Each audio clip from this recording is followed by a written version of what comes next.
Hello, this is David from the Bookman in Orange, and I welcome you to Things Found in Old Books.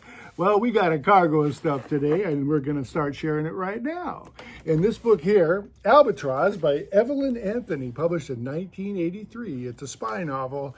In this book, what makes it unique, it's not what was like someone left it inside for a bookmark or something. It was intentionally put in there. And what it is, it's a review copy.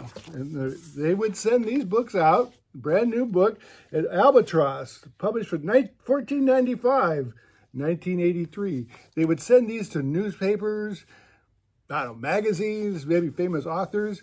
And what you do is you get the book, you see when it's going to come out. This is all for your newspaper publication.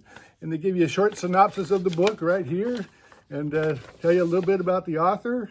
And you would actually publish this in the paper if you weren't a good writer. And then they send you a little glossy photo to put in with the article. So this is back before emails and faxing stuff over and all that stuff. This is before the pace of change. Send this book to a publisher or a newspaper and hope that they would review your book and make the paper, and you'd sell some copies. And that's how they did it back then. You got to publish, you got to promote.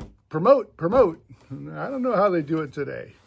Anyway, in this book here, Out of Place, and Out of Place. In this book here, I found, and not too stunning, but two playing cards. You got the Jack, you got the Ace, but what I liked about it is that they were branded with the American Airlines logos. So you got American Airlines. So this was probably handed out in flight.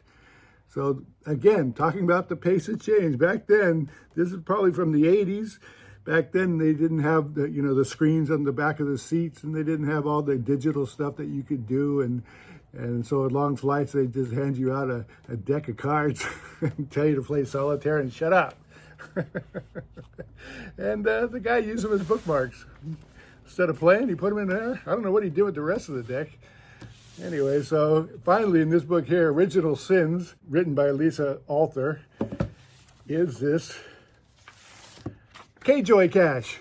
There you go, $10, K-Joy Cash from Stockton, California. Merry Christmas, published in 1986. There you go, you got the radio announcer there. It was Bill Bishopberger from 8 a.m. to midnight. So it's probably a pop radio show. And he says, hey, kids, call in. Get your $10 Bishopberger bucks. And you can buy, I don't know what you would buy with it. Maybe if you got enough of these, they would have a store that was tied in with it that you could use it for. I have no idea. But it's $10 Christmas cash right there. It's in great shape, actually. Great shape. And 1986, there you go. Well, that's all I got for today. I want to thank you for stopping by. Good day.